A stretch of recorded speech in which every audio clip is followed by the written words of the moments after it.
Today I will be using Jeremiah 29:11 and some verses from Daniel chapter 3, the story of Shadrach, Meshach, and Abednego. I titled this message, I Don't Know the Future. This title makes sense because we don't know the future. Only God does. I like to tell myself this. He finished writing our story. All we have to do is keep reading and have faith in Him. God knows our plans, and He knows what our future holds, even though we don't. And it's easy to get anxious about the future. It's easy to wonder, what's God's plan for us?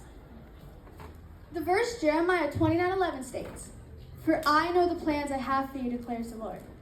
Plans to prosper you and not to harm you. Plans to give you a hope and a future."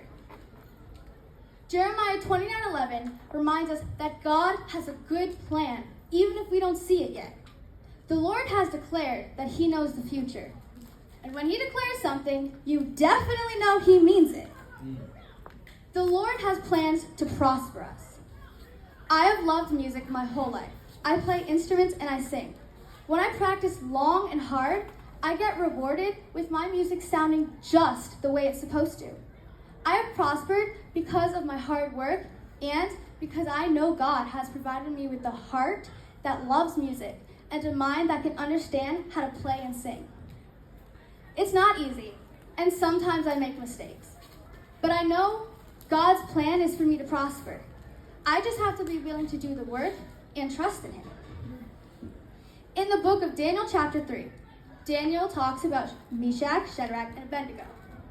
These three men were good friends of Daniel. They were at Babylon, and they were carried off to learn the language and the literature of the Chaldeans. These three men were children of God.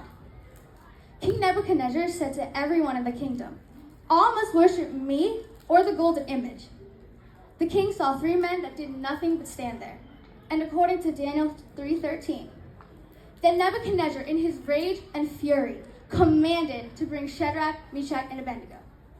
Then they brought these men before the king. Wow, that's one angry king and three brave men. Daniel 3:15 continues, "If you are ready to fall down and worship the image I have made, very good. But if you do not worship it, you will be thrown immediately into the blazing furnace. Then God will be able to rescue you from my hand." To be honest, I would have run away by now. I trust God. But this was no trust I've ever seen. These men's future was either life or death. They had to trust God. And if we go back to Jeremiah, we are reminded of God's plan to prosper you and not to harm you. God had no intention of harming them, even though the king did. The three men got thrown into the fiery furnace. Yes, a fiery furnace. Daniel 3:25. Nebuchadnezzar said, "Look, I see four men walking around in the fire, unbound and unharmed. And the fourth looks like the son of the gods." Miraculously, the men didn't burn, and Jesus is walking in the fire with them. When the men got out, not a single hair was burned off. And it's incredible because they didn't even smell like smoke. God had no harm in their future, and they prospered into more faithful followers because they trusted in God and His plans. They knew that God's power is stronger than anything that can harm them on earth.